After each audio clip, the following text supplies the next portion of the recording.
we are doing this verse, Siksastakam, verse number 8.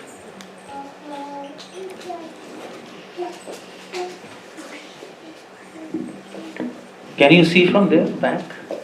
You can see? Okay. Just forget it. Forget it. Okay, so we are going to Siksastakam number 8. Everybody knows this verse, is it? Definitely. So, we are going to discuss what is the meaning of this verse. That's what we are going to do today. And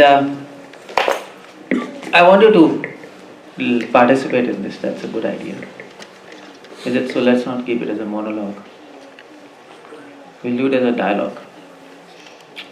So you can answer to me, and then we can see how things go. Then we both can learn. Okay, so what is Siksastakam verse 8? Anybody knows? Everybody knows that. Is it? What's that?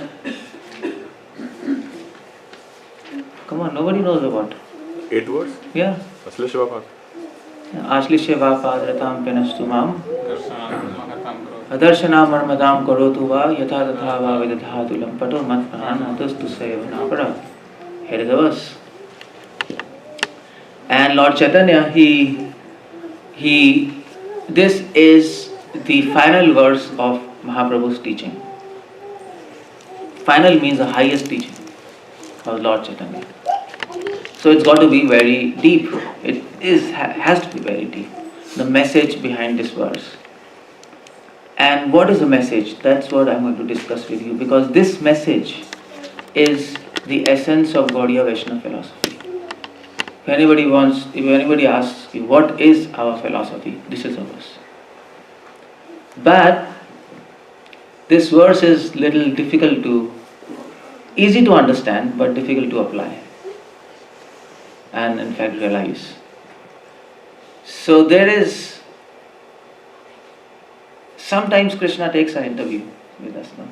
That's the topic today, interview with God. And He is also interested to know how much we know. And He has His own ways to test us and check us. But of course, He doesn't need to test us. He is there right inside us. He knows better. He knows us better than what we know about ourselves.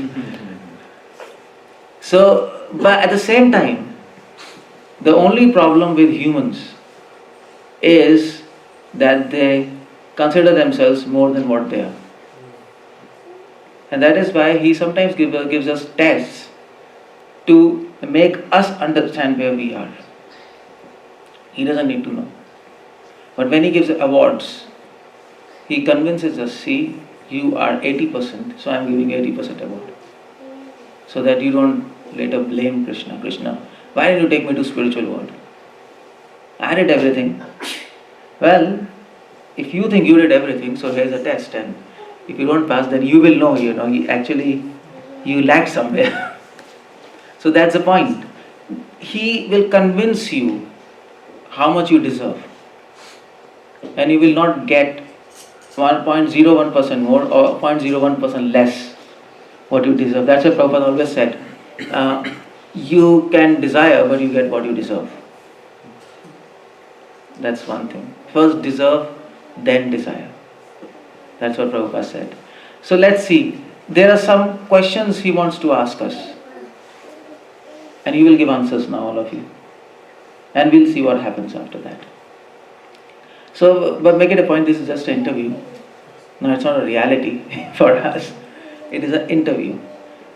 And why I am telling this, it will become clear. Why I am telling this is just an interview. But nevertheless, it is an interview with God, okay? So what's the first word? 𝗙𝗪𝗪. What this word means? What this verse means? 𝗙𝗪𝗪. Now according to Sanskrit, 𝗙𝗪𝗪 comes from the word asha. Asha means hope. Hope. 𝗙𝗪𝗪 means devotee has hope that when will Krishna embrace us with great pleasure. That's what Mahaprabhu is hoping for. With this hope, a devotee lives his life. Or maybe, I rather put it, hope against hope. That's the hope of a devotee. Whether Krishna will embrace me or not. This is our goal. This is what we want for Krishna. We are aiming for. We expect. Just like Ram, he gave embrace to Hanuman, or Bharat, or Shatrughan, or Krishna embraces his friends. That is a perfection of life. Because embrace signifies acceptance. Is it? So somebody comes, touches your feet. Some elder in India, if you touch feet of elder, what he'll do? He will pick you up. Sometimes he'll pick you up, he'll give you Ashirvad, or he'll pick you up and embrace, Okay, no problem, my boy. Is it? It's like that. So this is like this. So embrace means it is a sign of acceptance. But Mahaprabhu says embrace with great pleasure. The point is, devotee is hoping that Krishna embraces us not out of force but out of pleasure, out of his own liking. He likes. The point is, devotee always hopes that when will Krishna come to meet me? Because if we can aim to meet Krishna, but it's not. We might make it, might not make it. But if he's pleased by our service, he will come and to meet you. And if he decides to come and meet you, you can't stop him. You can't stop him. So that's the hope. That's a beautiful hope. But whether it gets fulfilled or not, that's another thing. So we have to work to fulfill this hope. Because he will not give embrace to anybody and everybody. Giving embrace means selling himself. He gave an embrace to Hanuman. And you can imagine how much Hanuman did his service, no? How much services he did for Lord Ram. So that's very precious. So this means highest love. And embrace means highest love. The aim of life, the goal of life is love for God. Love means not just I am loving Krishna, but he also loves me. It's not just one way, no? Not just one way. Okay, I love Krishna. No, that doesn't mean anything. Your love should inspire him to love you. That's the idea. And for doing that, Prabhupada said, for doing that, for making him love you, that's difficult. Because Prabhupada said in one of his lectures, you must satisfy Krishna from all respects. That's what Krishna is looking for. Krishna is all perfect. He needs perfect service. Krishna is perfectly satisfied in himself. You need to satisfy that perfectly satisfied person. You can imagine how it is. It is so difficult. Prabhupada said, you need to impress Krishna by your service. And it's difficult to impress Krishna, we all know. That's why Prabhupada said, your service should be extraordinary. In science it is said, for extraordinary claims you need extraordinary evidence. So to satisfy extraordinary person, you need extraordinary service. And Prabhupada did that. Prabhupada showed what is extraordinary service. He showed to us. His service was extraordinary, full of... We can see 2 heart attacks, or maybe 3, 2 heart attacks, health problems, management, so much risk, but yet he was bent upon serving Krishna. So this is all this word 𝗙𝗪𝗪. Okay, now Krishna asks his devotee. Now imagine you are praying this to Krishna. So Krishna, Hare Krishna. If you do on my side, then clean. So Krishna asks his devotees, okay, fine. You hope that I should accept you. You hope that I should make you my servant. Give you love. I should love you. That's the aim of your life. Okay, fine. So devotee says, yes, Krishna, I want that embrace. I want to love you. And for that, I'll serve you. No, extraordinary service. I'll keep on serving you. So Krishna says, okay, fine. If I don't give you love, will you serve me? That's his question. Now the interrogation begins. We are in front of Krishna and he says, so what do you say? If Krishna gives you this proposal, he's not going to give you love. not going to give you embrace like Hanuman. He has decided, I'll not give you. Will you serve me or not? Yes or no? Yes. What happened? Just one? Yes. Yes. Yes. Yes. Yes. Yes. Okay. Yeah, so that's what. This is good. You passed this question. Yeah, va. He says yes. If you va means or. If you embrace me or you do not embrace me, still I'll continue to serve you. So Krishna is happy in that regard. Okay, fine. The point here is that that Krishna is independent and we are dependent on His mercy. So why he is asking these questions? He is asking these questions to make sure that we understand who is He. What is His nature? Is it? You're asking somebody that will you accept me? He has to be sure that he knows you, that you understand him, no? It's like that, no? In America it's like that. If you propose some girl, I want to marry you, and you are in a relationship with her for a long time. Now she will make sure that you understand her nicely, otherwise after marriage there will be problems, relationship problems. So Krishna wants to make sure you really understand who is Krishna. So by your answer yes, he understood, yes, you really understood that Krishna is independent to do anything and we are dependent on the mercy of God. You understand? We understand Krishna. We understand Krishna, that Krishna has full independence to say no. But we are bound to say yes. We cannot say no to Krishna. That's what we have to keep in mind. If we say no, Krishna doesn't have a habit of hearing no. He doesn't like to hear no. He always likes to hear yes from his servants. Servants means yes, no. Yes, master. So the master will say, you are nice. Servant will say, yes, master. The master will say, you are fool. Servant will say, yes, master. That's the servant. So Prabhupada used to say that story. He used to quote one story of that servant. So that master, he said, these potatoes are very nice. The servant told, yes, master, yes. These potatoes are of that quality, this quality, they're very nice. Then the master told, no, this cauliflower is very nice. So he told, yes, master, cauliflower is very nice, this. And then he told few more examples. And the master was thinking, for everything he says yes. And then the master told, see, brinjal is nice. Like, he didn't used to like brinjal, brinjal is. So then the servant told, yes, master, brinjal is nice, this. Then master told, you nonsense, brinjal is so bad. Then the servant told, yes, master, brinjal is so bad, this. This is a servant. It's a good servant. He knows just yes. If you have no dictionary, you can't become good servant. That's not a good idea. Like Prabhupada told Tamal Krishna Maharaj, no? This I told in Houston, because Tamal Krishna Maharaj's place, that was a perfect place. So Prabhupada told Tamal Krishna Maharaj, Tamal, you should go to China to preach. Tamal Krishna Maharaj told no, flatly no. And he argued, no Prabhupada, this.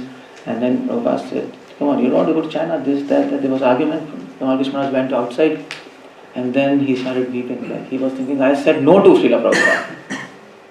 What's happening? Going to China is difficult, no? You can understand. Even now preaching in China, it's a communist, you can die. So then he comes back and then he tells Prabhupada, fine. I was saying no, that was a mistake. I am a servant and my job is to say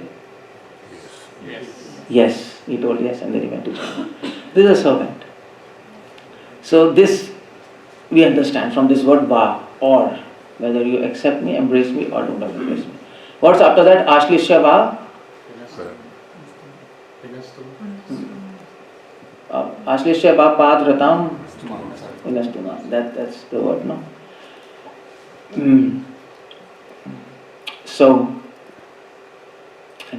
So here is a word, 𝗪𝗏. What this means? Now here Krishna says, okay, fine, I am happy with your answer, yes. Even if I don't give you love, I will keep on serving. Now here's another question in interview. If you can see here, If Pad means lotus feet, Ratam means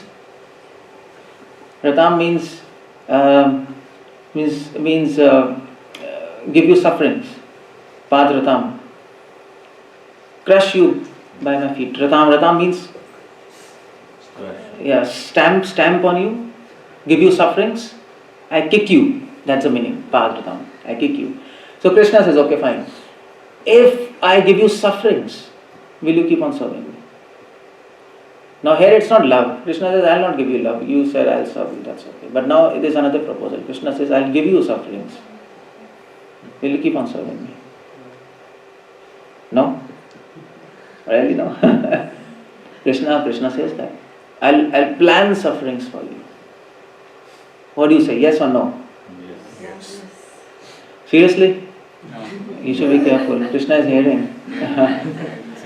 He didn't say anything. That's why I told this is an interview. It's not reality. But nevertheless it's an interview. But when you say, you should mean. So Krishna says, I'll plan sufferings for you. He planned sufferings for Pandavas, no? 14 years. He planned sufferings for Sita. Brought her, rejected her. Planned sufferings for his mother and wife as Lord Chaitanya. And gopis, Krishna, he left them for 100 years. Or maybe more than that. So what?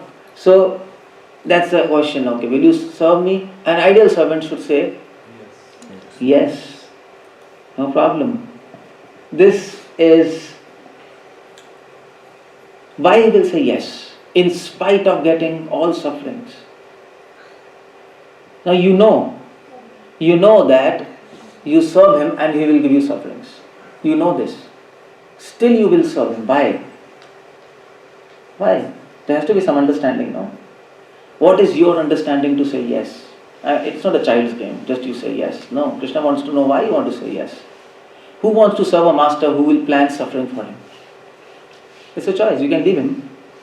But no, that's Prabhupada said in one of his purposes. This is Nectar of Devotion, chapter 22. This is a beautiful line by Srila Prabhupada. Prabhupada says, Krishna becomes obliged to the loving spirit of the devotee and not exactly to the service rendered. It's a beautiful line. No one can serve Krishna completely. He is so complete and self-sufficient that he has no need of any service from the devotee. It is a devotee's attitude of love and affection for Krishna that makes him obliged. So your answer is yes, in spite of Krishna giving you a proposal that I may give you sufferings. He will not just give you sufferings, he will plan sufferings for you. This is a different thing. And when Krishna plans suffering for you, he will not be able to avoid it. If you get sufferings from destiny, you can always avoid it. You can go to astrologer, chalo bhaiya ye angoothi maan lo, and all these things. You can avoid it. But in Krishna plans, it is impossible to avoid it. So still you will say, yes, Krishna, I'll serve you, because you understand. Krishna will make out from your answer, you understand that Krishna doesn't really look for the service done. Krishna looks for the spirit of service behind that service. So by saying yes, you show your spirit, is it, of service? Krishna, you give me suffering, still I'll serve you. Yes, this is a good spirit, no? Everybody serves me when I give them peace, happiness, satisfaction, blessings. Here is a devotee who wants to serve me in spite of all sufferings which I have planned for him. This is, you understand? This is a spirit, no? He's looking for this spirit. He wants to see this spirit inside of all of us. That fire of enthusiasm to serve God. And that's why we were talking, that's why Jagannath has big eyes, no? That's one more reason he has big eyes. One reason of having big eyes is that he's looking for service. We don't like to serve him. Mostly we don't like to serve him. But he's looking for some service. He's finding some service to find an excuse to give us mercy. That's what his eyes are wide open. The another reason his eyes are wide open, he's looking for inner soul, deep inner soul. Not in mind, intelligence and heart. Deep within our soul, the spirit of service. As soon as he sees the spirit of service, He'll give us mercy. Not exactly the service. Everybody, you can do temples, you can make right books, you can preach, that's okay. Without doing service, you don't get spirit of service, that's one thing. But behind that, there should be that spirit. You understand? So that's what he's looking for. And that is this word signifies. If you say yes to that question, Krishna says, yes, he understands what is the spirit of service. He has got good spirit. He is not here just for my blessings. See? He is not here just for peace, satisfaction, happiness. He is not here for himself. He is here for me. That's the idea now. Even if I give him sufferings, he'll serve me. This shows he is not interested to serve me for himself. He is serving me for me, serving Krishna for Krishna's sake. So he can make out by this interview. He is intelligent, no? He can make out by this interview. Where are we in devotional life? Okay. So that is why this word is used, Hari Kare Sadhaka. Every devotee is Hari Kare Sadhaka. Now what this word means is, Prabhupada always said for his Krishna conscious movement, he said movement, no? He said this is a mission. So this is Hari Kare Sadhaka. A devotee is interested to fulfill Kare means work or mission. We are interested to complete the mission of God. That is devotion. Prabhupada said, I could have opened this ISKCON so I could have sat under a tree and give teachings of Lord Chaitanya. He always said, no? But he said, nevertheless, I opened so many temples. Why? Prabhupada said, because this is a mission. It is a preaching mission. We have to save people or assist Krishna in saving people. No, that's the point. Because Krishna is interested to save people, give people liberation. So Prabhupada always said that my movement is not just to ask devotees to chant 16 rounds and follow 4 Vedic principles. If you think this is Krishna consciousness, this is wrong. This is not just it. This is not the point. The point of Prabhupada's movement and ISKCON is actually not just doing your own thing, but giving to others what you have. That's the point. Helping others to come up. That is what is preaching now. What is preaching? That is what we are doing all about here. And preaching is difficult. It's not easy. Giving lecture is not just preaching. You can give lecture, anybody can give lecture. But preaching means 2 things. Prabhupada said. Preaching means 2 things. When you preach, problems will come. Is it? Definitely there will be problems. Even if you make it in your mind, I'll be the best boy, best girl. For example, I'll be the best devotee, I'll not harm anybody, I'll not speak anything. Even if you're the best, still you will end up in problems. You will not be able to avoid problems because you're preaching. That's one thing. So, automatically sufferings will come. Krishna doesn't have to plan sufferings for you. You will end up in sufferings automatically. This word is designed like that. If you preach, sufferings are going to come. If you want to do something for Krishna, there will be obstacles. You can't avoid it. So, and... Why? Why? Yeah, come to this point. Because when you serve Krishna, when you preach for Krishna, there will be sufferings. Because... Okay, why don't you answer this question? Why? Anybody? Let me see. Kind of test. Okay. When you preach, there will be problems. Why? Is there any good answer? Yeah, that's okay. When you say preach, is just only preaching service or any service? No, preaching means entire thing, Any service. Entire thing. All services are for preaching. No, all services are for preaching. All services are not different. Cooking is for preaching. If there is no preaching, there is no point of... Come on, if there is no program, what's the point of cooking and eating together? There is no point. So everything is for preaching. So everybody is preaching here. Even a cook is preaching. He might not go and give lectures, but he is assisting, so he is preaching. So a temple which is not preaching, it's pointless. It's dead. There is no point. It's a hotel. That's all. Prabhupada said. So why problems are going to come in preaching? Will Krishna not help us? Fighting against Maya. Yeah, Mataji. Every night every night I read the prayers of Queen Kunti.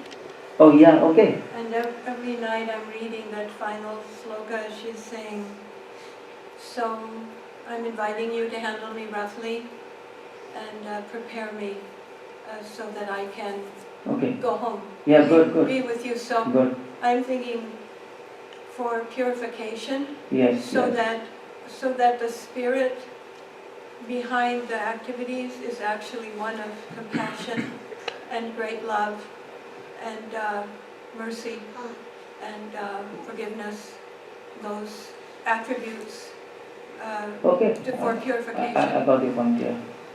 Yeah, that's a good point. Generally, people are envious of Krishna. So if someone is preaching to remove that enviousness and direct in right channel, then people don't like even that person who is trying. Yeah, that's another thing. If you preach truth is better, no?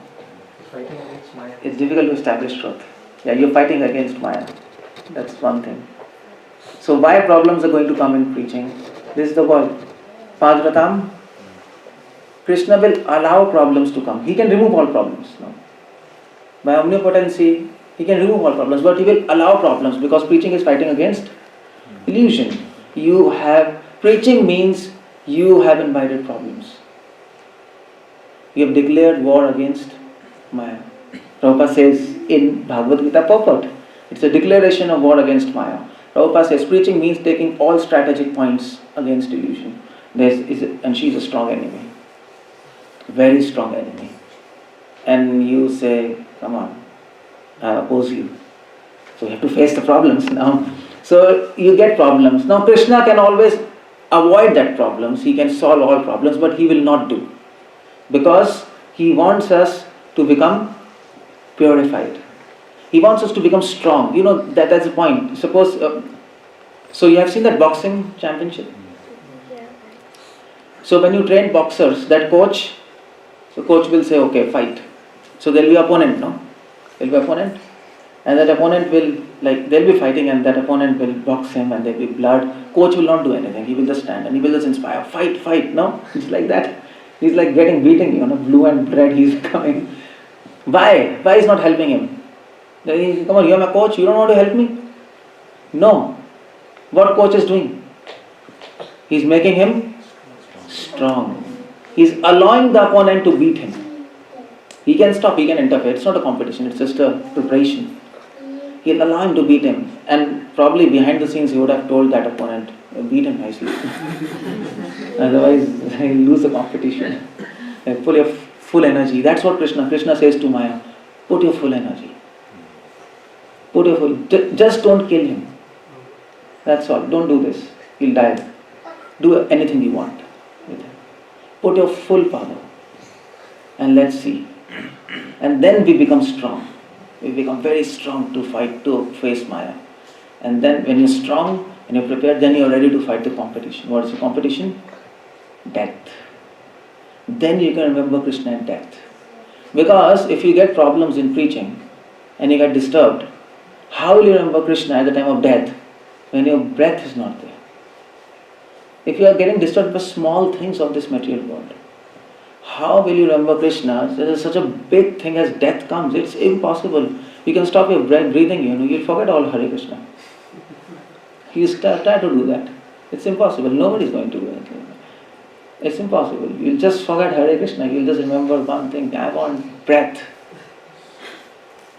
It's very difficult. So that's what Krishna is preparing us. He's allowing all sufferings to come. That is the point. That's why Krishna says, if I plan sufferings for you, will you serve me? Devotee says yes, because he understands Krishna is planning sufferings for me to make me strong. That is his mercy. And that is why he says yes. You see. So don't get fear. Oh, Krishna will give me suffering, I'll not serve him. No. So that's a devotee. Devotee understands the mind of God. So Krishna now is getting convinced, yes, he understands me. He's ready to be with me. He understands my nature. He doesn't say no to me. Okay. Padratam. So what's after this? Padratam Pinastumam. Pinastumam means, now Krishna says, okay, that's good. Next proposal in the interview is, I'll not only give you sufferings, I'll crush you. Pinastumam. Pinastuma means? Pinastu means? Crush. It's like you crush your paper. That's life was. You crush. I'll crush you. Crush you means I'll give you sufferings to the limit. You'll not be able to tolerate it. I'll make sure that your life becomes hell. I'll make sure. Now this is Krishna saying, will you serve me? Yes. Sure. So, Prabhuji, you said you will give suffering to see if you can tolerate it, or he will give suffering that you can tolerate? He'll give sufferings to make you strong. But now he's saying, I'll give you sufferings beyond your tolerance. Beyond your tolerance? Yeah. He can do that, no? Can't he do that? He's all merciful Krishna, ocean of mercy. If he decides to do that, he can do that. Who is stopping him? Should we assume that he will not do this to us? If we assume that, this means you don't understand Krishna. He is independent. How much suffering Sita Devi would have got when Ram would have rejected her, no? You can imagine there is no greater suffering than that. Sita separated from Ram by the will of Ram. Previously, she was separated not by the will of Ram Chandra. Raman kidnapped. But at this point, Ram willfully rejected her. So that's Ramayana. That's what Sita is teaching us. If Krishna gives you suffering without his will, if suffering comes on its own, devotee says, I'll serve you. If Krishna gives suffering, through his will, still devotee says, I'll serve you. Sita in both roles, Before being separated from Ram, before this fight with Ram, and after the fight with Ram. That's what Sita is teaching us. That's why Ram abandoned Sita. To show us, that was one of the internal reasons, to show us that devotee never forsakes suffering. So Krishna says, okay, fine, now I'll really crush you, I'll make your life hell. Will you serve me? Yes or no? Yes. Can I ask a question, or should it not? Oh, wait, just first tell yes or no. Yes. You have to be a little strong to say this now. You have to be strong to say this. If Krishna decides to make your life hell, you are really in hell. You are in a hell. You live in hell. Your life will become like that. Every moment you will want to die, but you will not die. That's what will happen with you. Well, devotee supposed to say yes to this. No, this interview. Krishna doesn't want to speak. No. Yeah, what's the question? When you said beyond tolerance, in the examples you gave, they all tolerated it. So, it's not beyond tolerance. So that's what. No. I am giving example which is you can tolerate. But Sita separating from Ram. Ram is saying I abandon her. This is beyond tolerance for Sita. You look from the perspective of Sita. She nevertheless tolerated, but so Krishna leaving Rajvas, gopis. Gopis told this is beyond our tolerance. Prabhupada writes in Chaitanya Charitamrita. Gopis are praying to Krishna, Krishna, why don't we die? You have left us. And nobody forced you. You just left us. Ideally we should have died. I don't know why we are not dying. Probably because your mercy, that in spite of leaving us, we are not dying. Or this might be our sins. That you went away, but I am not dying. You see? That's how gopis are thinking. So it is beyond tolerance. Sorry, Prabhupada, I thought beyond tolerance means this coming away from Krishna consciousness. No, it's not like that. It's not like that. Okay, so understand. So you should say yes. So this is, even if you give me sufferings, even if you crush me, sufferings beyond tolerance, that's Pinastumam, still I will keep on serving you. That's what Mahaprabhu is saying. Why? Now Krishna will ask why. Krishna is always interested to know why, no? You can say, you can choose yes or no. I have a question. Like when Krishna started giving sufferings out of his own will, so he will not allow us to go out of this his consciousness. So, well, he is testing you. It's not he will not allow, he is testing you. He's showing you where you are. We overestimated ourselves. We are good devotee, okay? Here is a test. And you leave him. And then after many years he'll come. Yeah, you thought you were a good devotee. He will never leave me. Now what's your answer? You left me. I didn't leave you. He is very tricky. One of the quality of Krishna is Gambhir. You understand Gambhir? Gambhir, you cannot know his actions and plans. Nobody could even imagine that the person for whom Lord Ram fought, many people died. They sacrificed their life. That very same person Lord Ram will reject. Nobody could even imagine. No, Lakshman even got angry to Ram. Lakshman told, come on, you've gone mad. We fought for her. So many people died. You were weeping for her day and night, and you brought her and you rejected her. What's happening? What on earth is happening? Lakshman got very wild. Nobody could understand what he's doing. And you see, so that's the point. So in this example, like there are two personalities. Like one is Sita Devi, she accepted, and the Lakshman start arguing with Ram. No, that's another point. Another question. Now I want to change the story. Okay, that's a good question though. Why it happened? But later you can ask me after the lecture. You can put a question. Just remember that. So this is a point. But never assume Krishna will not do anything with you. Don't assume that. Because he is independent. At least to prove the point I am independent, he might do something. Because he always thought he's not dependent on our ideas, no? Is it? Because if you think he will not do this thing to me, this means he is dependent on your ideas. This is Karma-kand, this is not devotion. This is Karma-kand philosophy. You are in different philosophy. He is not dependent on our ideas the least bit. And he will prove this. We know by theory, he will show by practically to give us realizations. I think just to get an encouragement is a story from Prahlad Maharaj that so many crushing things were happening, drinking poison, throwing from But still he rock. continued, yeah. He still Still had continued, faith. yeah. So, yeah. So why? Okay, fine. Now Krishna will ask, why you will keep on serving? What's the logic? So what's your logic? Why you keep on serving in spite of such a funny proposal, no? I'll give you so many sufferings beyond tolerance, but still you say yes. It is Jiva Sarupa Nitya Krishna Das. So we are always Krishna's servant. So we are serving Krishna as a servant. we don't have any other option. We will lose time, we will have to come back anyway. Yeah. No, okay, no point. Okay, you know why? There's an answer to this. We develop dependency to Krishna. Yes, we are Jeep Sarup Nityadas, that's okay, I mean to say that. That answer is already exhausted in previous options. And this is a big option now. You know why? Because, so what's after this? Padartam Pinashtumam? Arsham Karatam. Okay, the answer will come in the next slide, just to see why. Okay, now what this means? Adarshanam Armatam Karotuba. This means now Krishna gives another proposal. Now you manage to say yes. Fine.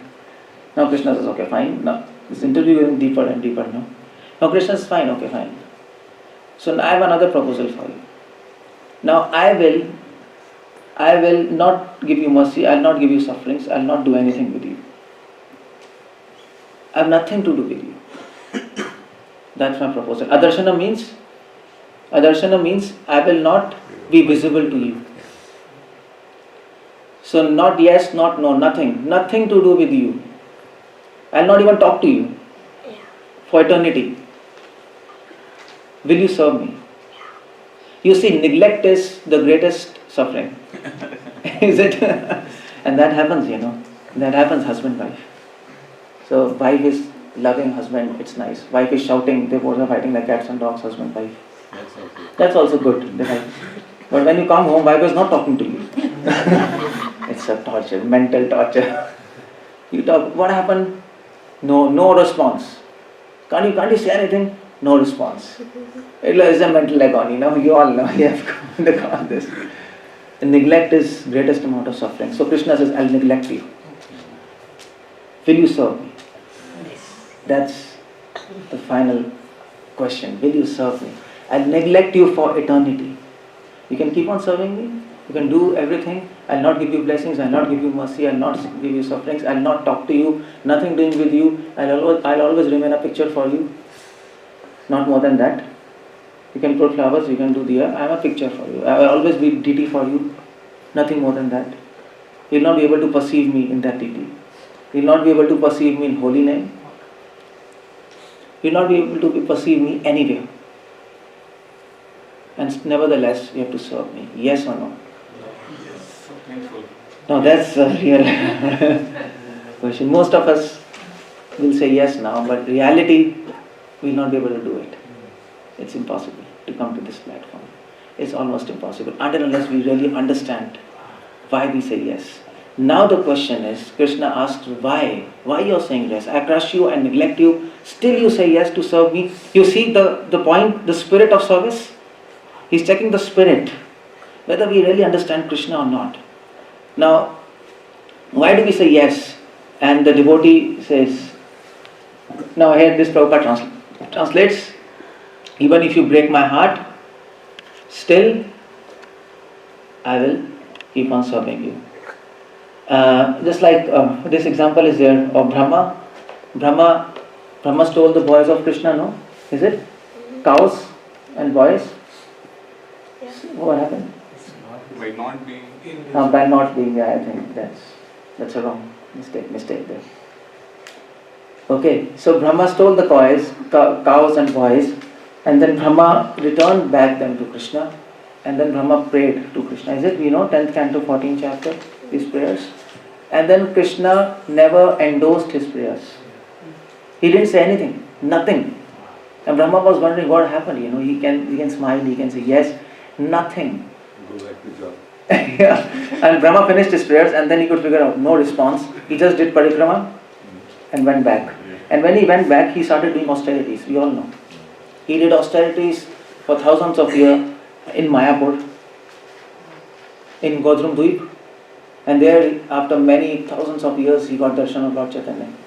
And then Lord Chaitanya told, fine Brahma, you'll be born in my pastime as Haridas Thakur. I'm happy with it. Then he became satisfied. Otherwise it was really difficult for Brahma to accept that. Or maybe Mukund in Lord Chaitanya Mahaprabhu's pastime. Lord Chaitanya told him, I'll never give him mercy. For thousands and thousands and thousands of years. But then he started jumping. So what was happening in his mind? That's the point. You have to understand. Why he was jumping. Now to Mukunda, Mahaprabhu told, I'll give him mercy after thousands of lives. To us he is saying, I'll never give you mercy. It's a different take. It's a worse situation, more worse than Mukunda. Mukunda said yes. Because Mukunda's logic was, anyway he'll give me suffering. He'll give me mercy. No? After millions of lives, anyway he'll give me mercy. For others it's not sure whether Krishna is going to give mercy for, but at least for me he made it sure, after millions of lives going to give mercy. So he became happy. But for us the proposal is never, and still we should manage to say yes. So why is it? Here is the answer. Prabhupada says in lecture, October 1977. Prabhupada says, wait, this is the camera here. No, that's it. It's okay. So Prabhupada says, this is a sign of pure devotee. He is never disappointed. A devotee is never disappointed. Now, do you make any sense of this statement? Yeah. I think it's purification of your spirit, because it will be pure. No, but Prabhupada is saying, devotee is never disappointed. Even though Krishna gives this proposal, I'll neglect you. Still he will keep on serving. Krishna, I am not disappointed by your proposal. I'll keep on serving. Why a devotee is never disappointed? Now that's the question. Why Prabhupada says like that? Because you're not expecting any spiritual activity. Okay, you're not expecting, so you're not disappointed now. Is it? But at least you expect Krishna, you expect that Krishna should come and reciprocate with you. Everybody expects. No? We always chant and we expect Krishna should reveal his name from pastimes to us, is it? yes, We can't just keep on chanting dry. We have some expectations. So then, but Krishna is not Krishna doesn't want to even fulfill that expectation. You have to chant dry rounds for millions of lives. What do you do with that? So still devotee is never disappointed. You know why? Because Srila Prabhupada says, because devotee is serving Krishna by understanding one point. There's just one point in his mind. He serves Krishna not out of just duty. He serves Krishna out of being obliged. That's what Prabhupada says in one of his purport. Devotee is obliged for what Krishna has done for you. You see? So morning I was saying, a devotee sees mercy of Krishna as his service to us. He sees Krishna's service as mercy. But from Krishna's perspective, he is serving his devotees now. Krishna never thinks in his mind, I am giving mercy. That's all bogus gurus think. Bacha, mercy ho gayi, kripa hai, ashirvadam. Krishna doesn't think like that. Krishna thinks, I am serving my devotees. So devotee acknowledges that fact. Krishna, if you are taking one step towards Krishna, Krishna is taking 10 steps. Who has brought you to this point? Who has brought you in this interview? Krishna. It's not your effort that you are sitting in this interview, this imaginary interview, whatever this is. The ability to answer yes, who has given you? Krishna. So Krishna has given you so many things in spite of the fact that you don't deserve this. We don't even deserve to sit in interview now, is it? We fools who have not even heard the term religion before coming to Krishna consciousness. That's what Prabhupada speaks in Chaitanya. He quotes Prabhupada Saraswati Prabhupada Chaitanya. He says, people of this world who have not even heard the word religion, who do not know the import of the word religion, who have not even smelled the word religion, who are always sinful, to them Chaitanya Mahaprabhu promises love, highest to the worst. You see? So, Krishna is doing so much for me. He helped me. He nurtured me in spite of the fact I didn't deserve. He did so much for me. So, as a gentleman, what is our duty? We are obliged, no? We are indebted. We are indebted for millions and millions of life. So we cannot leave. In spite of the fact he neglect us or do anything, no? And that's what in India, if you go just 200 years back, there were servants of family tradition, you know? You see? In India there were servants. His son will be servant. His grandson will be servant. It will go on like this. Or maybe you see, or maybe if you go to Mahabharata, who is Sanjay? Servant of Dhritarashtra.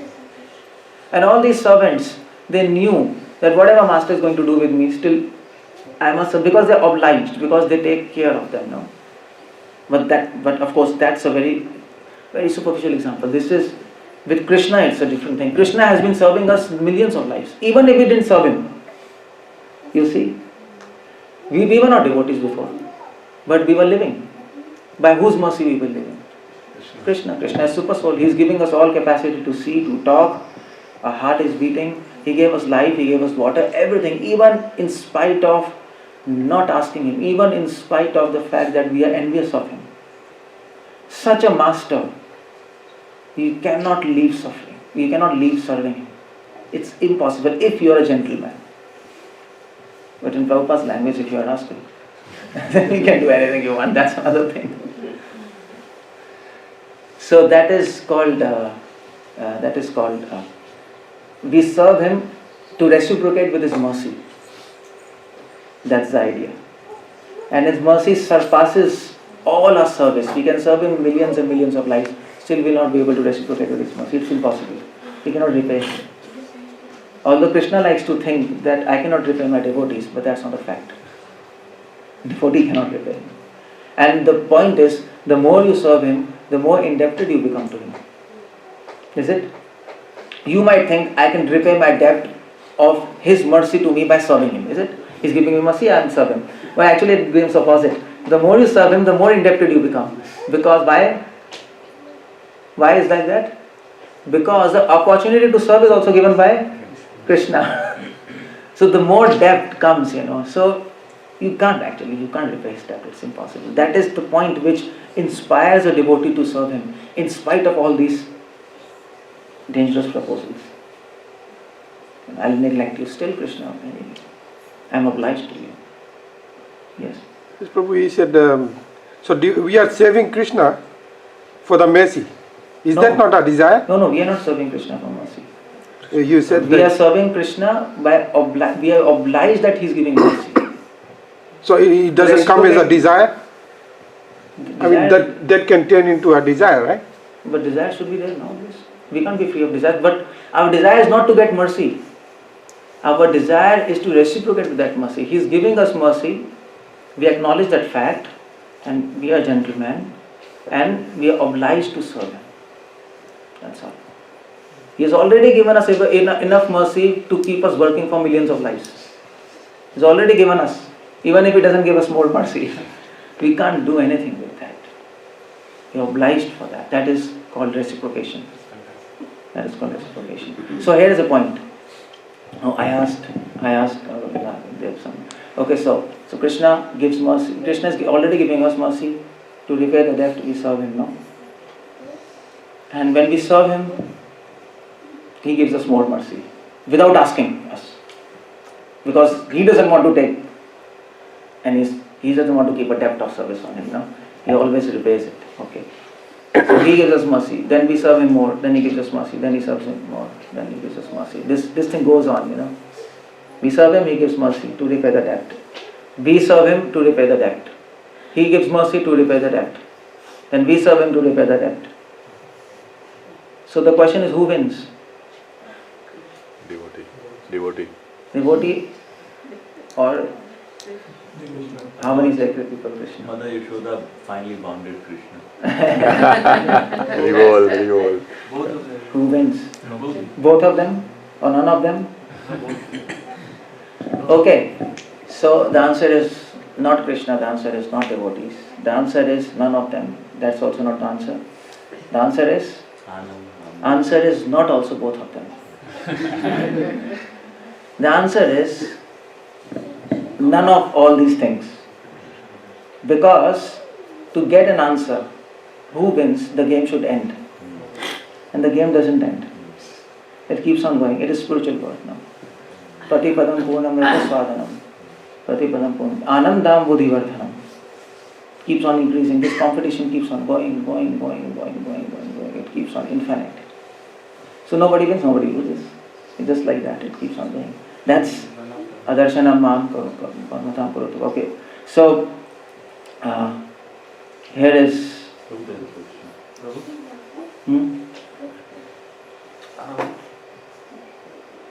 when we serve Krishna because we're obliged to, does that mean we're serving Krishna out of gratitude? Of course, yeah. Out of gratitude, yes. That's the point. Out of gratitude, whatever he has done for us. Yeah, that's a good word. That's an appropriate word. Out of gratitude. Yeah. So then yatha tatha vidhatu lampato. But the interview is not ended here, I mean to say. Now Krishna has another proposal. Krishna says, okay, this means even if I forsake you altogether for eternity, will you serve me? The point is not neglect. Now Krishna gives proposal. You serve me whole life, you chant 16 rounds, follow 4 regulative principles perfectly. Follow all regulative principles perfectly. Preach to your maximum capacity. If you can open temples, write books, distribute books nicely, everything do that. After you die, I'll put you in hell. That's my promise. Will you serve me? Now what do you say? Yes or no? Yes. You're supposed to say. Now you've learned to say yes. After so much interview now. Never say no. But here's the question, why? Why you still say yes? Why you still say yes? That's the question. It's the spirit of service. It's not important who you are, it's important with who you are. Okay. But Krishna says, I'll put you to hell. Now you're not with me also. You're lost. Get lost. Just get lost. That's the idea. Get lost. Even in hell we can pick up. Preaching opportunity in hell. Prabhupada says in one of his I think this is one of his lecture 1972. Prabhupada says this is the 𝗙𝗪𝗪. Just like 𝗙𝗪𝗪 husband goes to so many other women, but the chaste wife loves the husband. Is it?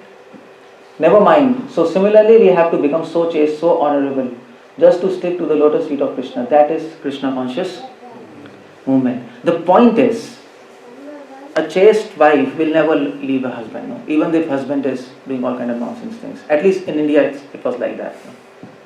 We don't know about America, but India is like that. India 100 years back, female candidate not even dream to leave a husband. It was out of question. Even husband is doing all kind of things, but she can't. She's trained like that. So that's a devotee. A devotee knows even if Krishna sends us to hell. Prabhupada says in one of his interviews, in one of his room conversations, Prabhupada says, and Prabhupada qualifies this statement. Prabhupada says, yes, we have to be chaste to Krishna.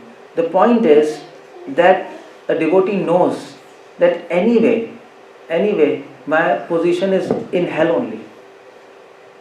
Is it? I am so sinful. I deserve hell anyway. Anyway, I don't deserve to go to spiritual world. Is it?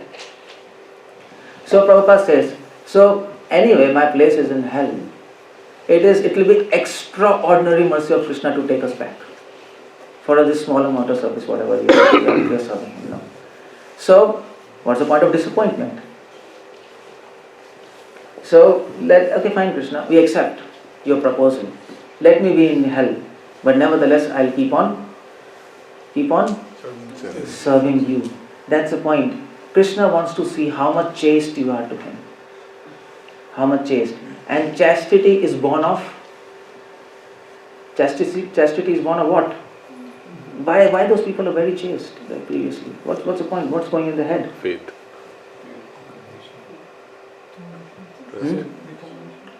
Determination, love, love, because of love.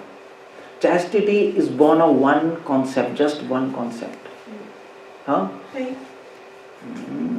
Faith is chastity, that is chastity. I am asking from where it is born. Why people were so chaste? Why devotees so chaste? Sincerity. Okay, Prabhupada answers in Chaitanya Charitamrita and Lila. That's one of the purpose of this seminar. Please read Prabhupada books. I am going everywhere all around America requesting, please read Prabhupada books. Nobody is reading Prabhupada books. Sorry to say this. Prabhupada always complained, right in the beginning of the movement, my devotees are not reading my books.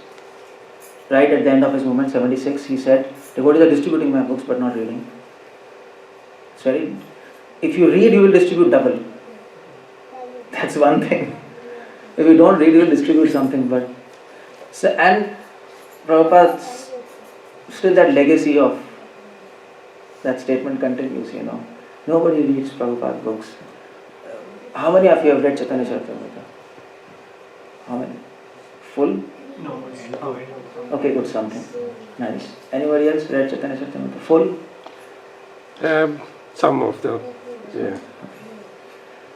Okay, but Prabhupada books you have to read every statement, every chapter, every word, every full stop, every blank space you should read. There are things in that. Prabhupada is thinking when he is writing. There's a logic going on there. His realizations are there. Prabhupada said these purports are ecstasy, And these is all from Prabhupada. That's why I'm showing you slides. All these quotations and you might see me, my God, what is this lecture? From which Madhav Mahotsav it is he might, from which Goswami book you have got this. It's not from Goswami books, it is just from Prabhupada books. That's all. If you read his books over and over again, you'll be able to link everything. Because Prabhupada is not saying everything at one place. It's scattered. Prabhupada didn't have time to put it in one place. He had no time. He's just speaking, scattered.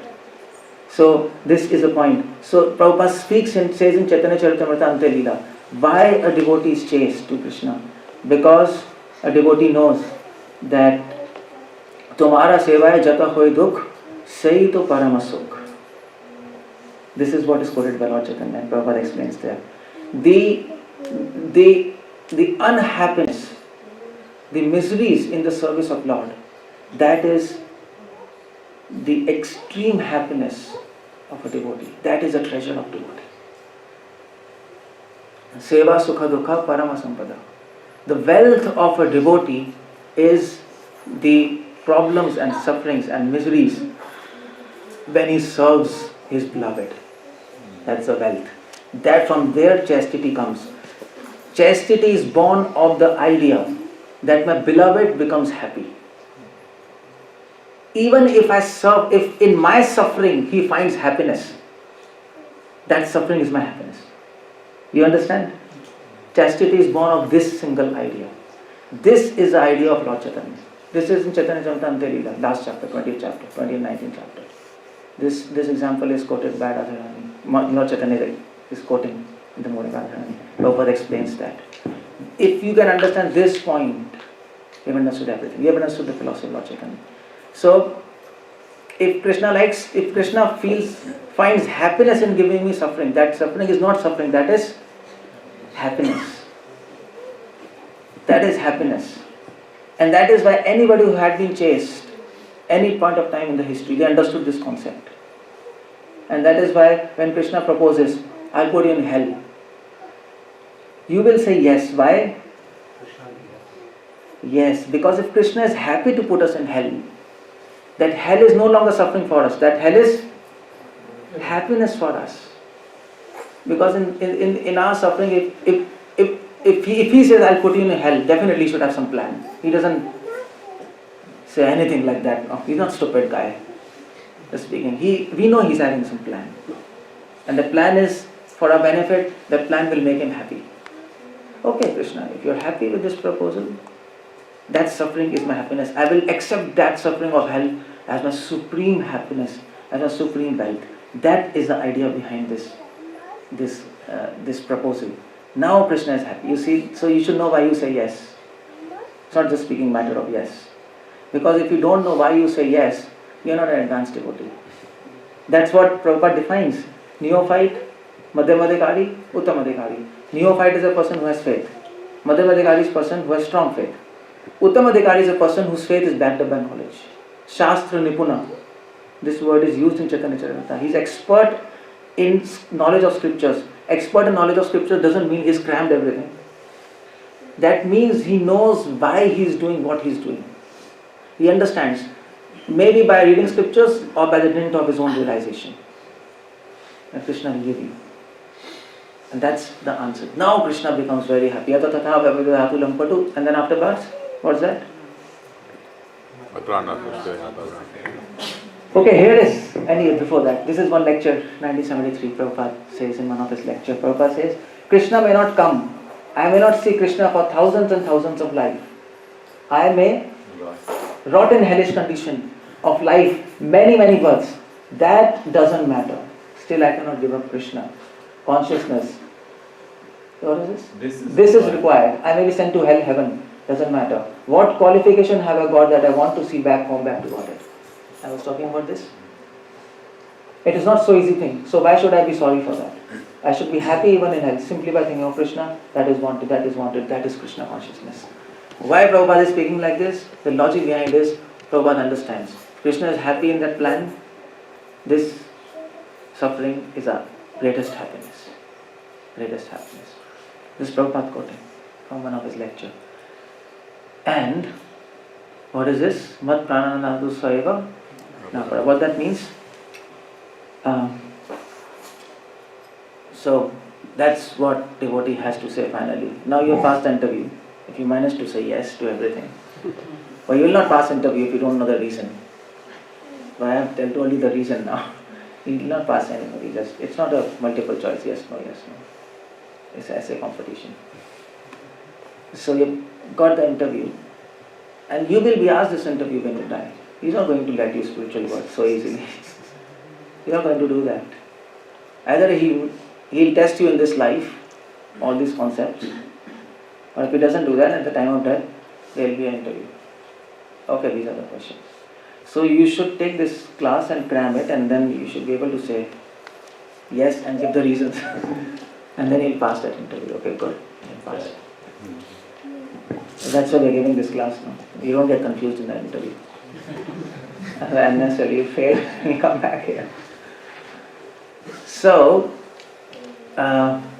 devotee says, still you are my Lord, birth after birth. That's the idea. You alone and no one is worshipable Lord of my heart. This is the determination to serve. Now, this is what a devotee is. Krishna knows by the interview that you are a devotee. Why? Because there are two signs of devotee. Determination and his words. You can know anybody who is a devotee. How do you judge anybody who is a devotee? By his words and by his determination. Both things are there in this interview, is it? His words, he's asking why. So by his words he can check, what's the logic. And the fact he's saying yes, yes, yes, yes to every question, he's checking what? Determination. Both things he checks. That's what Prabhupada says in Bhagavatam, 11th canto. Prabhupada says, what is the sign of a pure devotee? Sign of a pure devotee is not that he's jumping in kirtans. You can't measure by that. It's good to jump in kirtans. You can jump and touch the floor, roof. Not bad. But that's not the parameter. Because even a new devotee can jump. He can jump higher than you. After 20 years, you don't jump much. When you come new, you are more excited, no? So So Prabhupada quotes in Bhagavatam one of the words from 𝗪𝗲𝗪, Prabhupada disciples they quote. One of the words from 𝗪𝗲𝗪. 𝗪𝗲𝗪 writes there, this Prabhupada's purport, 11th canto, that 𝗙𝗂𝗃 𝗪𝗂𝗪𝗀 pradarshika. Some people dance, some people are very active in service. Okay. 𝗙𝗂𝗃 𝗪𝗲𝗪. Some people are not so active. They are meditative. No? They say they like to chant, they might meditate. But Bhagavad says, 𝗍𝗪𝗪𝗀. By both these signs, you cannot know whether he is an advanced devotee or not. You cannot know. It's impossible. He might be chanting like 24 hours. You cannot tell whether he is an advanced devotee or not, because anybody can chant. No? A new person is more enthusiastic than us.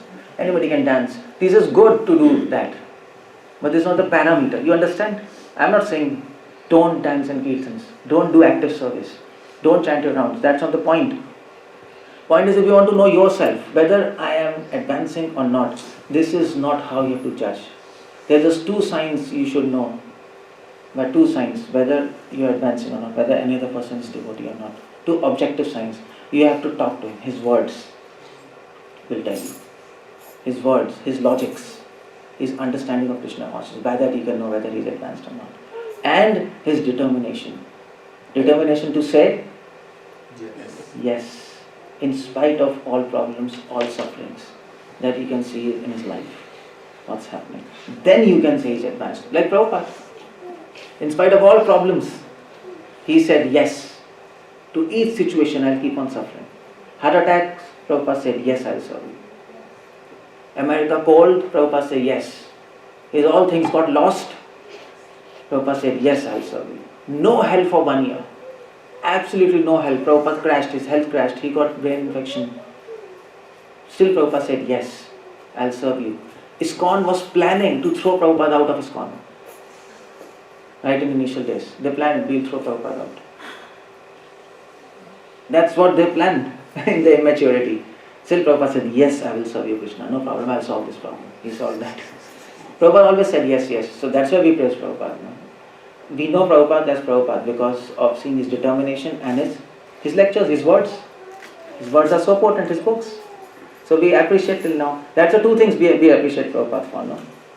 Any other thing, if Prabhupada would not have got all these problems, if there were no books, and Prabhupada could have millions of disciples, would you praise him?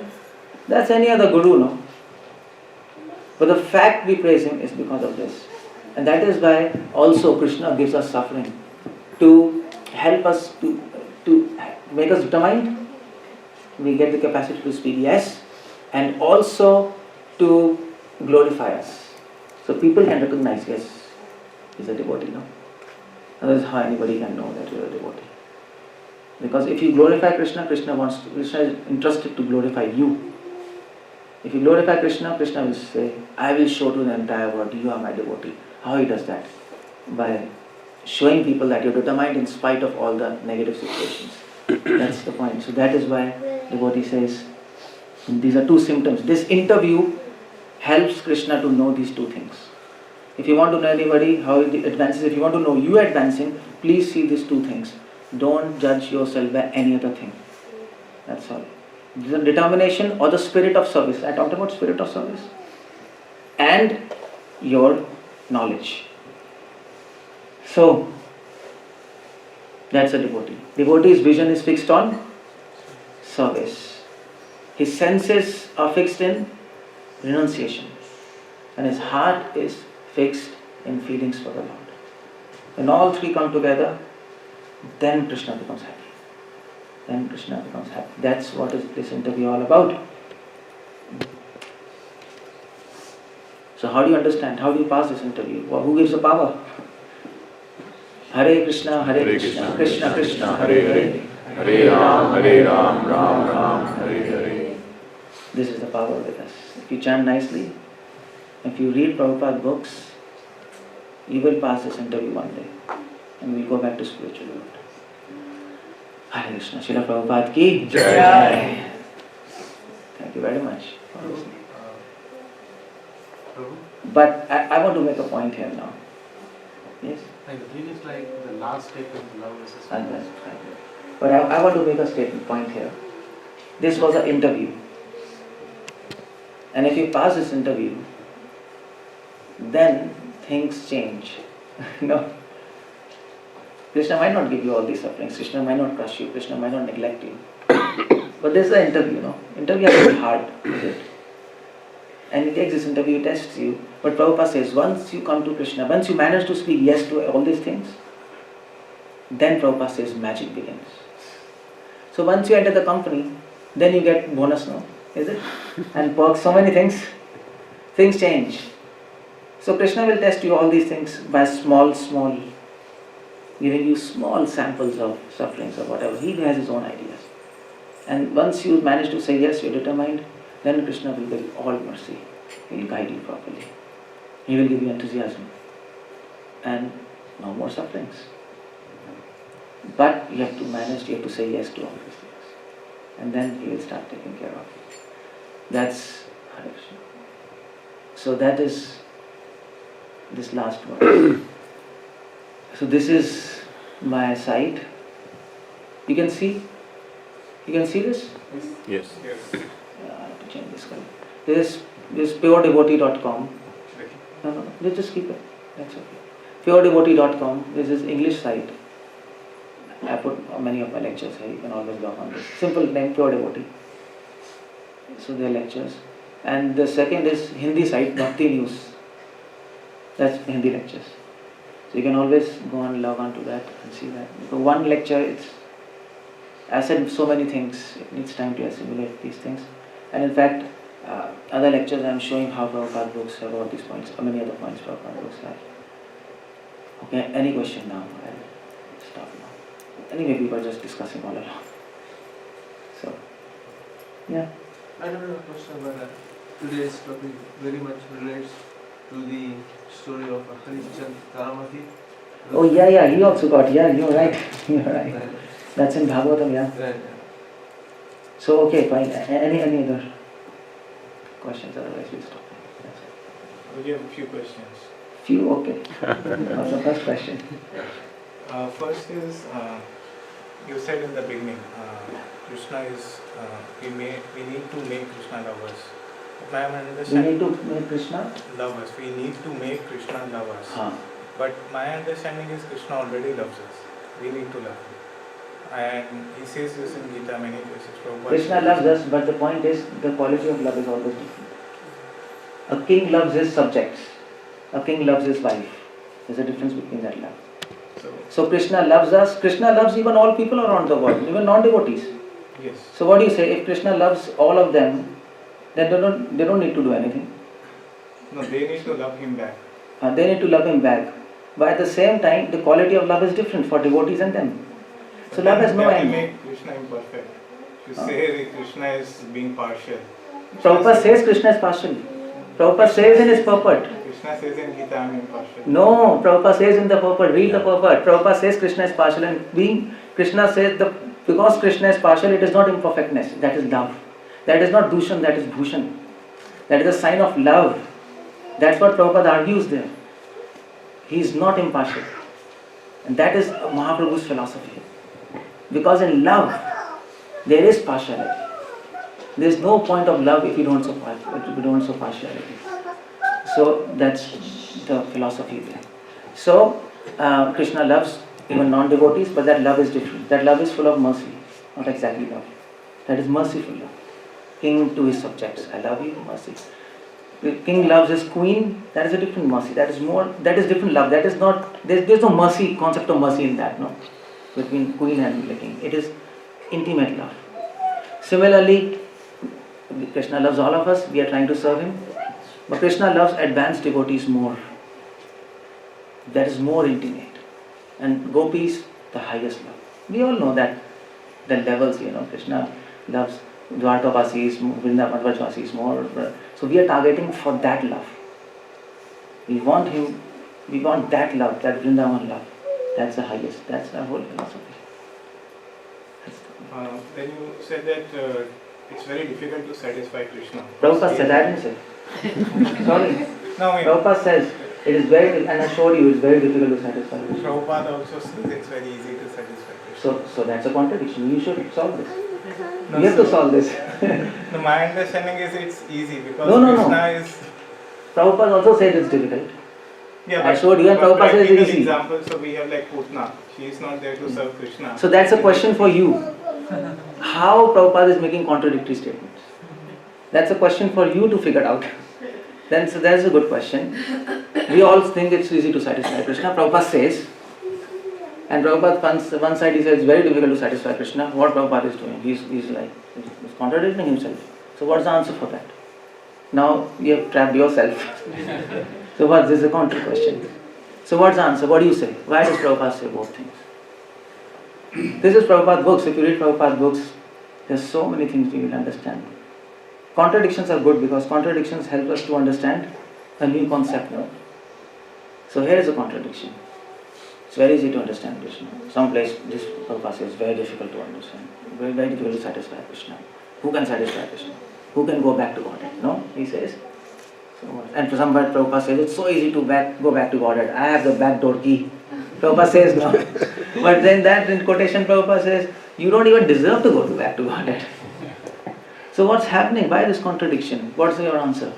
I say, Krishna himself is full of contradictions. So when you look at contradiction, he is the master. Okay, good. So you have to understand. Good. So that's one the way he is understanding. contradiction, one way he is not contradiction. So what is the logic behind that? How do you solve that contradiction? You're right. There has to be some understanding behind that. When Prabhupada is making statements, he had some understanding. No? He's not confused in his mind. Yeah, he sees your love. Yeah. It has to be pure. Yeah, so what's the understanding? To encourage everyone to take the Krishna consciousness, he is giving the words. But when if is making the other statement to make us the real devotee, like the matured one. So when he is telling that it's easy to satisfy Krishna, that is an encouraging statement. Encouraging, okay. And when he says it's difficult? That will make us to determine and to work more. Yeah, to work more to okay, good. That's one thing. Easy is conditional.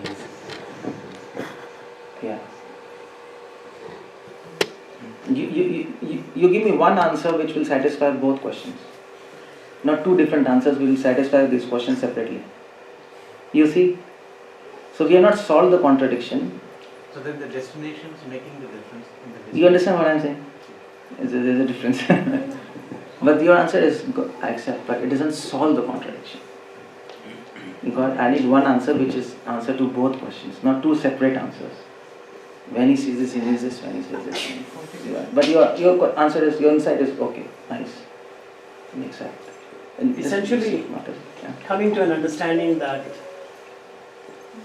where you see Krishna as everything and then surrendering to that, rather than thinking this is my family, surrender to the family, work hard for the family and stuff, where you're seeing Krishna as the family. No, but then how do you solve this contradiction? What is answer? To come to that position is difficult. I think to come to that position is difficult. So in a way that is hard. Otherwise, once you come to the position, it is easy. Because you're doing everything for Krishna, because he is everything to you. according to the contradiction, you understand? It's a little tough to adjust this to this question. You mean to say it's difficult to come to the position to see Krishna everywhere, so that is why it's difficult to satisfy him? No, we are seeing that we are keeping a big bank balance, right? Because we are worried that somehow we might need the money. Right? No, but okay, it's about you, but what about me? I'm a full-time, I don't have that worries. So these statements do not apply for me? It's equally even applicable. people doing full-time also, they have bank balance.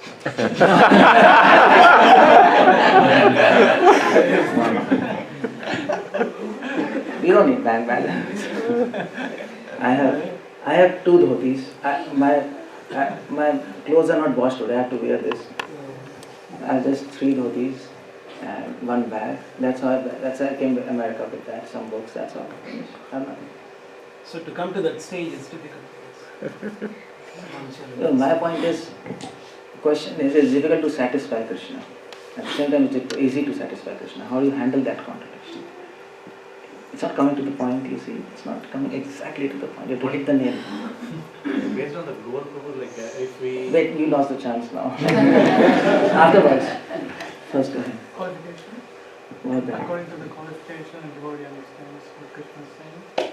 Okay, so you mean people who are less qualified, for them it's difficult? People who are more qualified, it's easy? You mean to say that? Is it? It doesn't solve the contradiction, no. That's okay, I can accept that. But sometimes, when you climb the mountain climbing, it's very easy when you start climbing. As you go high, it becomes very difficult. So that's another outlook. Prabhupada says people who advance, for them it is difficult to satisfy Krishna. For new devotees, Krishna accepts small services. He gets satisfied. But for advanced devotees, he expects a lot. If you do small mistake, so at advanced position, it's difficult to satisfy. It is ulta. So see. He's talking to 2 different audiences? No. Then you don't solve the contradiction. And you explain away the contradiction. Don't explain the contradiction. You see? Yes, Mataji. It seems to me at least that A is right and B is not wrong. And the contradiction is only apparent. I actually think there is no contradiction. So what's the logic behind that? There's no logic behind it, just devotion. Oh. I think that from devotion, from the mind, from logic, from the science of Krishna consciousness, seem to be, you could work thousands of lifetimes just to solve that one contradiction. But from the point of view of devotion, from bhakti, it's only an apparent contradiction. Well, in one sense you're right, all contradictions cannot be solved by logic. You're right.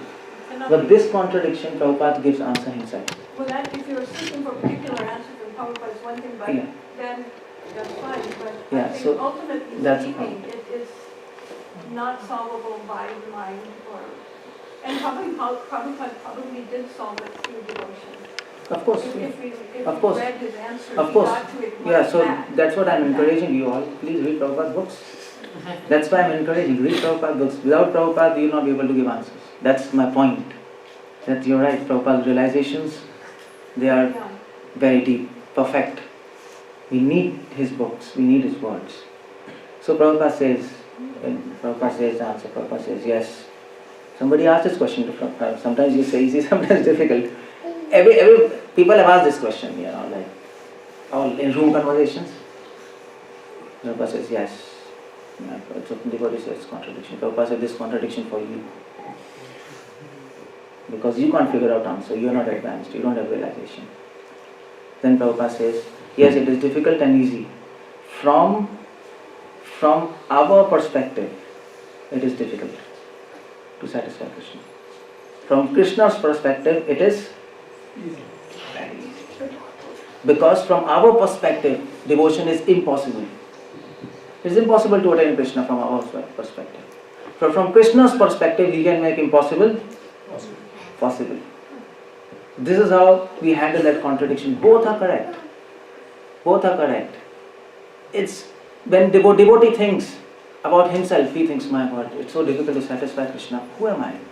in comparison to Dhruv, Prahlad, Hanuman. But the next moment another thought comes about Krishna. Oh, he can make impossible possible. He can make difficult things easy. So then he gets confidence and he understands, yes, it's very easy. You see, he has faith in his Lord. So that's how Prabhupada answered this question. One answer, you handle both. So it is simultaneously difficult. At every point of life in your devotional career, one half will be thinking it is difficult. When you see yourself. When we see ourselves, I can't make it, it's impossible. What's my chanting? I'm sleeping while chanting, even after 20 years. No? That's what is going to happen, even you accept or not. So, but then the next thought will come. The other half brain will think, no. My Lord is merciful. My intent is pure. He will see the spirit. He will help. He will mold my life in such a way so that I become perfect by His plans. And rest assured, Krishna Consciousness becomes very easy. He will make a plan to satisfy Himself. Through you. He will do that. So then it becomes simultaneously difficult and easy. You understand? Yes. That's how you handle this contradiction. So that's your... From one question is born another question. Okay, so any other questions? You said that one of the main reasons that Krishna gives suffering when we try to preach is to make us more pure, more strong. Yeah, more strong. But how do we understand that in the case of Prabhupada or Prahlad Maharaj, who are already the epitome of strength? No, they are teaching us by their example that this is going to happen to you. So don't become afraid. Whenever this happens to you, think of us. Then you can get courage. Why? Prabhupada said, I'm teaching you how to die. So Still Prabhupada was speaking. Krishna is giving them sufferings just to teach us? Yeah, Krishna, there are two purposes for which Krishna gives suffering to his pure devotees. One is that through them he teaches us, and what is determination. Otherwise, there has to be some example. No? He can't use us as an example. Right, second day we'll say Tata Bye Bye Krishna, that's okay. I don't want to become example. We will not do like that. So he uses his pure devotees to set an example. Okay. Second thing is to glorify his devotees. If there were no problems in Prahlad's life, Prahlad would not have been Prahlad today. Remember Prahlad because of all his problems in his life. So to glorify his devotees, this is how this word is all about. The word, people of this word, they praise those people who have challenges, and that's the word all about, no? People who cross challenges, then we say, oh, he's a great man. That's how people are like that. So Krishna says, okay, my devotees can face those challenges which nobody can face, nobody can cross. I'll make my devotees do those things which is impossible for non-devotees. And then they will be forced to bow down in the lotus feet. Krishna wants to make everybody touch Prabhupada's feet. They'll be forced to do that. So he makes a plan for Prabhupada. He gives these problems. And that's why whole world surrenders to Prabhupada. Oh. We can't even imagine to do these things. So he'll make sure everybody touches their feet. And this is the way, this is the plan. That's why he gives suffering to his pure devotees. There's a different plan for him. For us it's different. Okay. What's the time? Oh, your time is... You're over time? No. Okay. Hare Krishna. Thank you. Really throw a bomb. Can I have one question? Yeah. Yeah. You said you have given 3 beautiful ways how to assess one's progress. And then you said you should say always yes.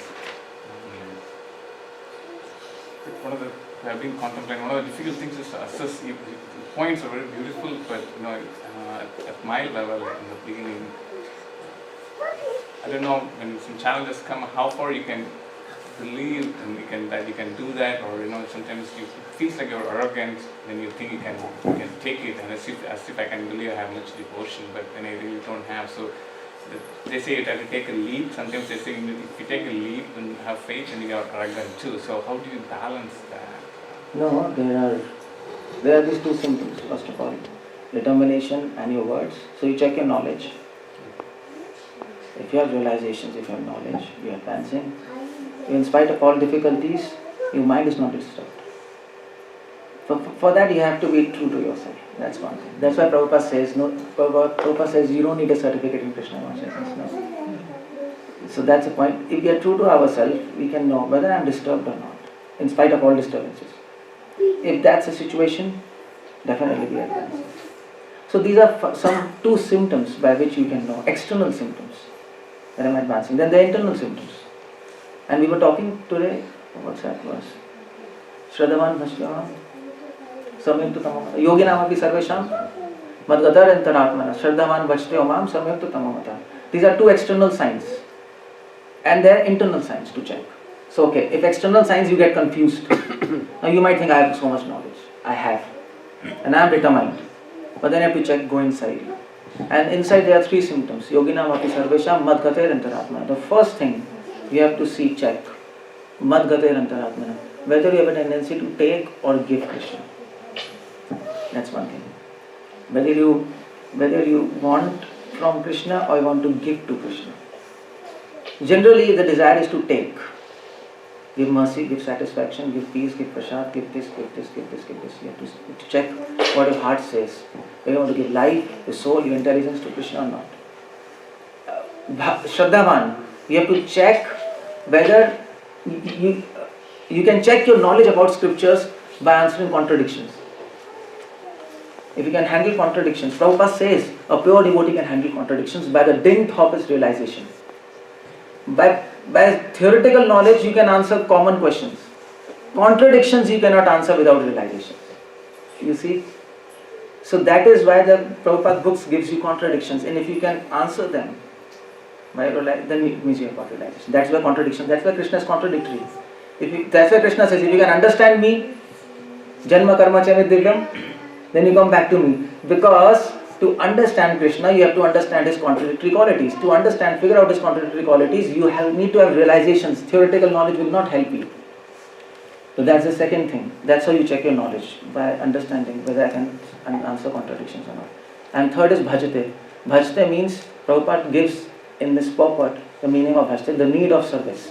You have to see how much your heart craves for service. Now, it's not just doing service, it is craving for service. If you don't have service, devotee creates services.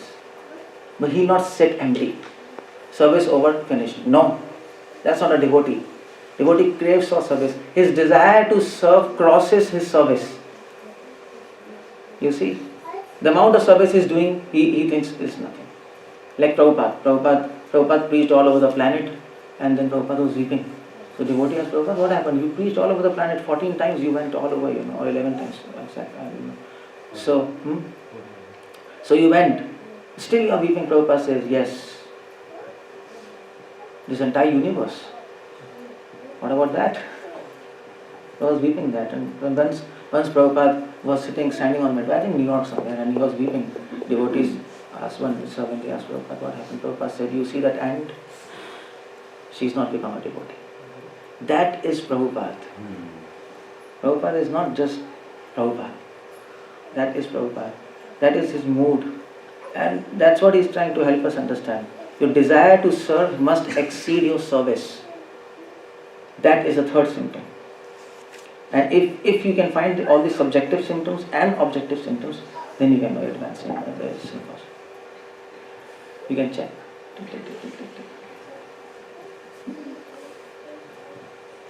Okay. So, yeah. I have a question. When are you coming back? Oh. That's a wonderful question. Then you call me back. Thank you for saying that. I want to come back and discuss with you all. It's good. I want to make people think. I'm not a preacher, I'm a teacher. I view myself as teacher. It's good to interact, no?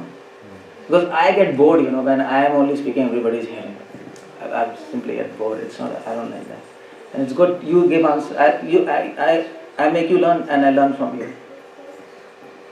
You learn from your right answers, I learn from your wrong answers. Or maybe something right also, something good also. So thank you for listening patiently. And here, I just want to tell, this is I finished with my old books, so I don't have books. Sorry for that. But these are 2 CDs. Anybody speaks Hindi here? This is one Hindi CD. This is entire Bhagavad Gita. I spoke for 3 months in India on every verse, every chapter of Bhagavad Gita. What I was telling you now, so many concepts, all from Prabhupada. I'm explaining how Prabhupada purports have jewels in it, which we can't figure out. And this is dedicated to Prabhupada's purport. And explaining you Gita through his angle of vision. So this is a DVD. There are so many lectures in there. I think 405, something like that. We have many lectures. So if you hear this, you can understand Gita. I mean, it's a purpose of Prabhupada on Gita. This but in Hindi, sorry for that. And this is in English. This CD has all this. I was speaking about Siksastakam 8th verse, but it has all full seminar on Siksastakam, seminar on topics. It's not random lectures. That's the point. No, we hear random lectures, we don't understand anything. It's a hodgepodge. There has to be a system. So I've given systematic seminars on overview of Gita, Siksastakam, on concepts of devotional life, on summary of Bhagavatam, all these kind of things, so that you can understand systematically Prabhupada books. So this is one DVD. If you want them, you can take from me. And thank you for listening. Prabhu, are they also online also, or? They are not online. Because online they are random. Because online you can't put. You need a system. So this is systematic way. So can we make copies of this? Yeah. If you want, you're free. There's no copyright. Get like your things. So you can take this CDs. And thank you very much for hearing, and also thank you Mataji for calling us. Oh no, thank you. Hare Krishna. Hare Krishna.